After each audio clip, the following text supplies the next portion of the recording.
Hello and welcome to this edition of the John Henry Westen Show. We're very pleased to bring you this part of a two-part interview with Professor Roberto de Mattei. Described as the greatest historian on the Catholic Church alive today, Professor de Mattei is Professor Emeritus at the University of Rome. He served as advisor for international affairs to the Italian government. He cooperated with the Pontifical Council for Historical Sciences and was awarded the Order of Knighthood of St. Gregory the Great by Pope Benedict XVI. Between 2003 and 2011, he was vice president of the Italian National Research Council. He was also a member of the board of directors of the Italian Historical Institute for the Modern and Contemporary Era, a board of directors of the Italian Geographical Institute, and member of the board of guarantors of the Italian Academy at Columbia University in New York. He is president of the Lepanto Foundation and directs the magazine Radici Cristiane and the Corrispondenza Romana news agency. He has published countless articles and nearly 20 books, including his latest, which has been recently translated into English, The Second Vatican Council, An Unwritten Story. He considers himself a disciple of Professor Plinio Correa d'Oliveira, the great founder of the TFP. He and his wife Rita have 5 children.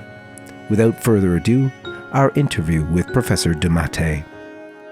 You're a great historian. You've studied church history probably better than most in the world, and you're regarded as such even in Italy as a historian, nationally so. But what kind of reactions did Catholics in the past have when they had troublesome pontiffs, and how might that be applied to today? I think that it is important a respectful resistance. So not to be silent. There is time for silence, but there is also time for speaking. And today we have to speak. We have to break the wall of silence of the Church. We have to be faithful to the tradition of the Church, to all the popes, to all the magisterium of the Church. We have a faith, we have a moral, we have a gospel, and so our duty is to remain faithful to the law, to the philosophy of the gospel. And above all, what it is important, in my view, it is to have a militant spirit. A militant spirit means to refuse some temptation of what I define a catacombalism, with this to escape to avoiding the struggle, but on the contrary, we have to fight with pacific means, fight with the prayer, with the word, with our witness, with our example, and above all, to wait for an extraordinary help of the divine grace, because from a human point of view, the situation is desperate, but there is the supernatural virtue of the hope. You have spoken very well about this in your speech at the Rome Life Forum. I think that today the virtue of hope is perhaps the more important.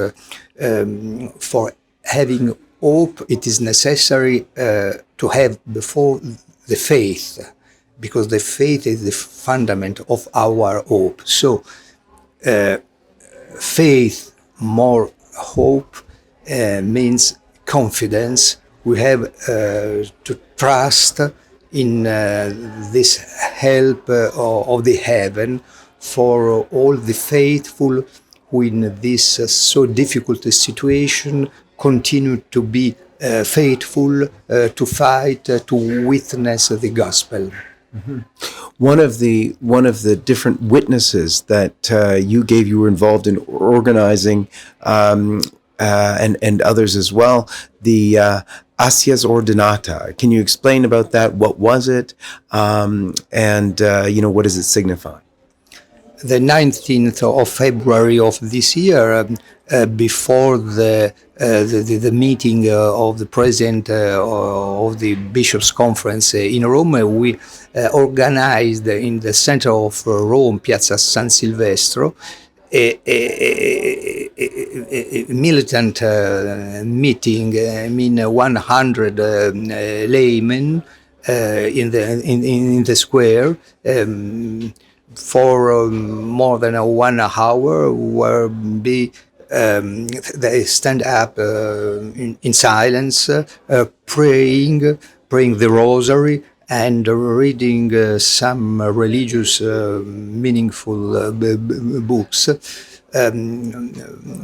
for witnessing with their attitude a militant spirit, the idea to break with their silence, the silence of the church, above all at this moment on pedophilia, but more than this, the homosexuality diffused within the church, because what it was scandalous to speak about pedophilia without ignoring the drama of homosexuality in the church.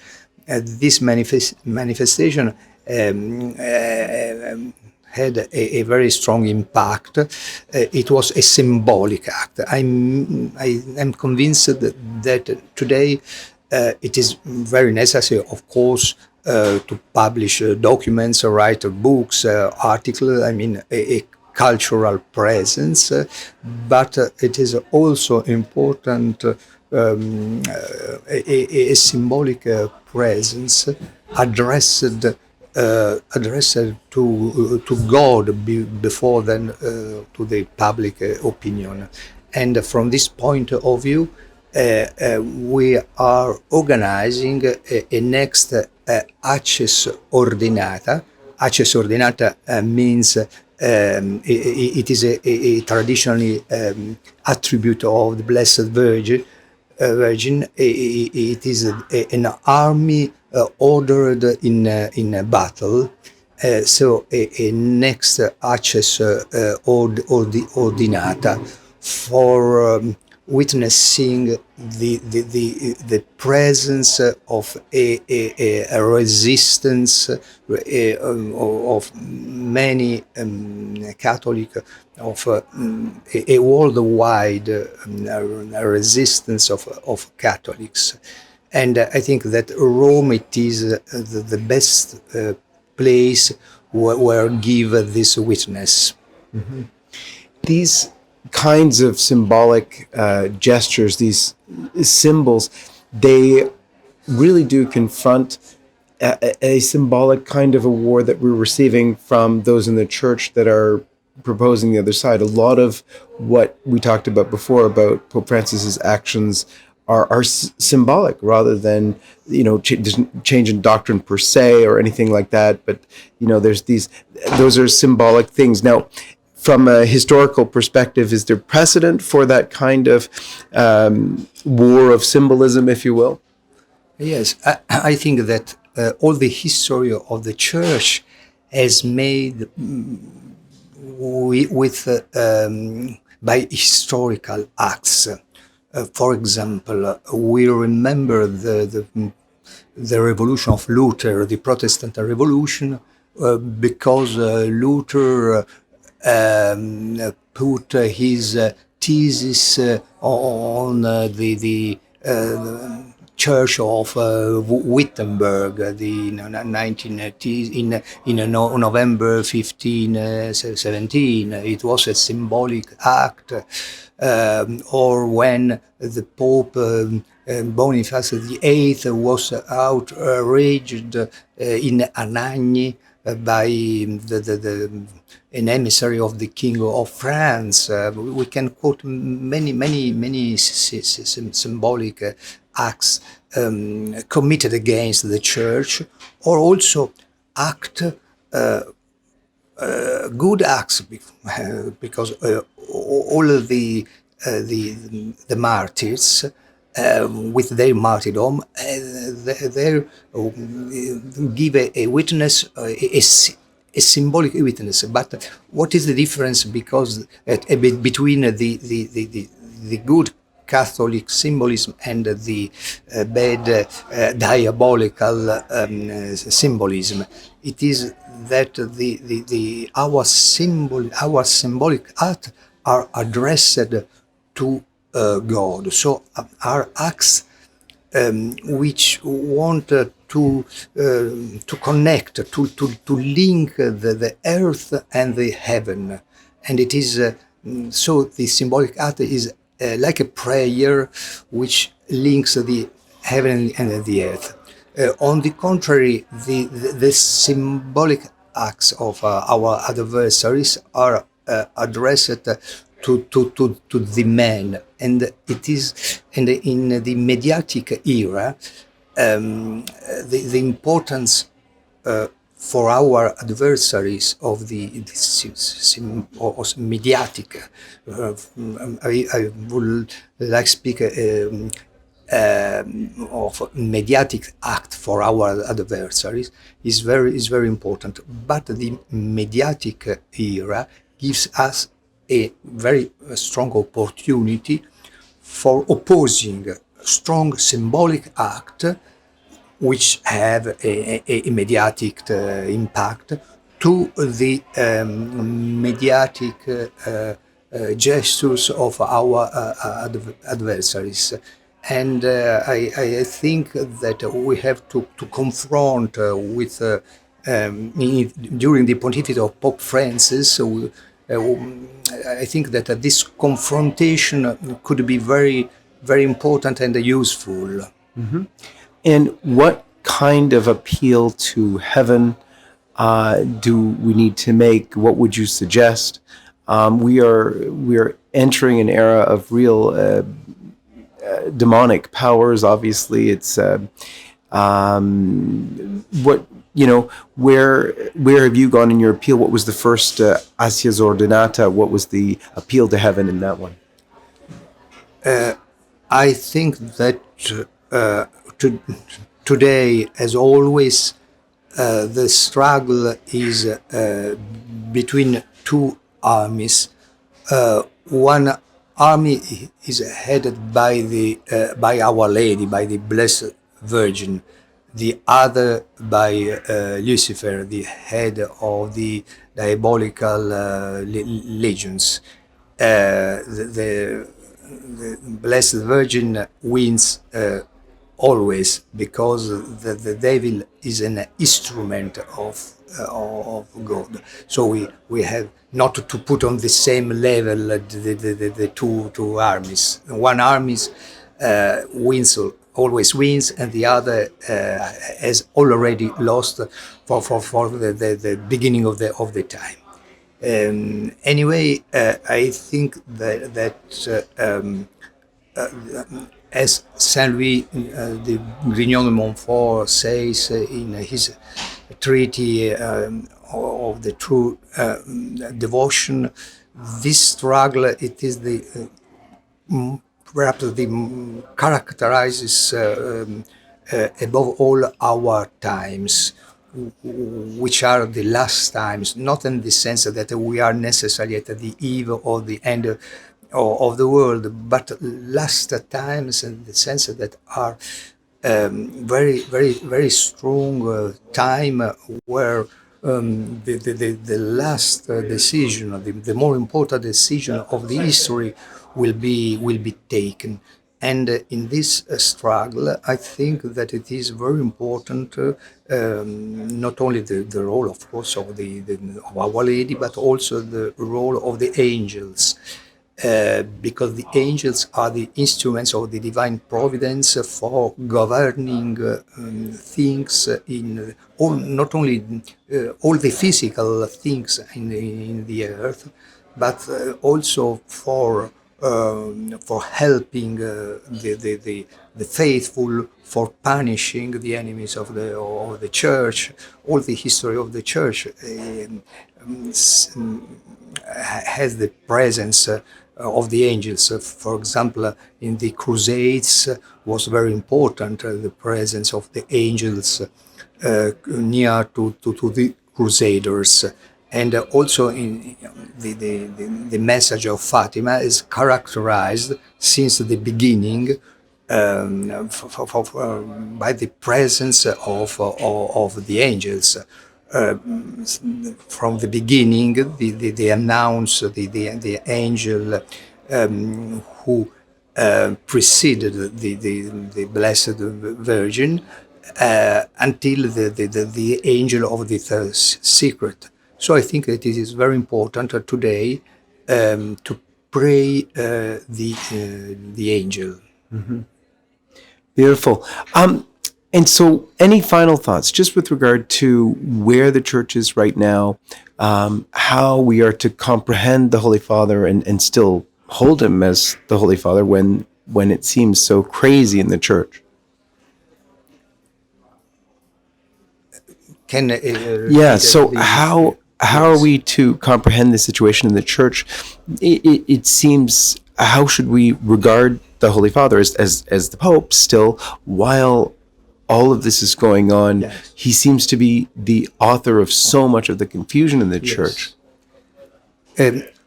I think that there is, of course, an error, which is the papolatry. I mean, the idea that the Pope is always infallible, and all what the Pope says and makes is perfect and infallible. But I think that there is the danger of the opposite error. I mean to say that the Pope is the center of all, also in a bad way. I mean that he is the author of all the evil in the church. So today I think that perhaps we are sometimes too concentrated on in the figure of Pope Francis, or imagining that he's perfect,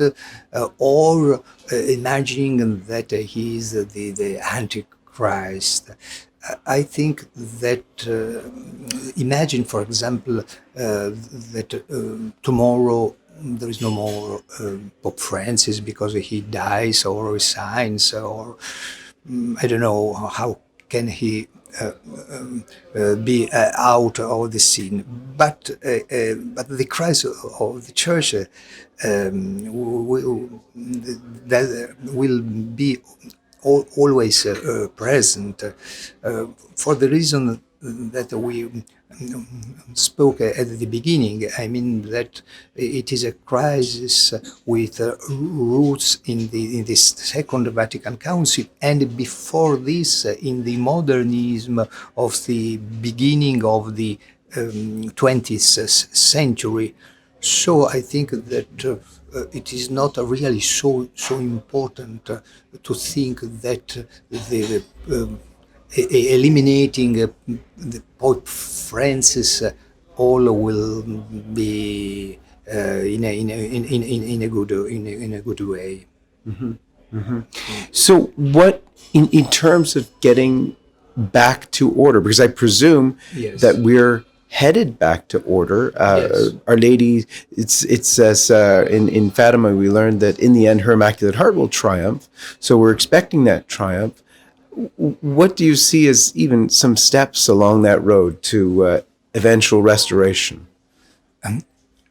I think that if it is true that the value of a man it depends on his idea, our idea our ideal has to be the more, the greater possible.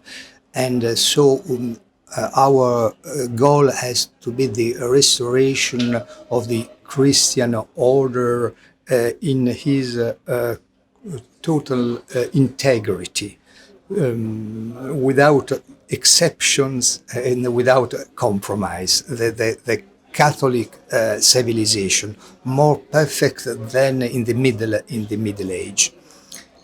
Of course, this seems very far from the current situation, but I quote often an example in the moment more difficult, perhaps one of the more difficult moments in the history of the Church, the persecution of Diocletian at the beginning of the 4th century, when all seemed to be lost because Christians were persecuted, killed, jailed. There was really total darkness.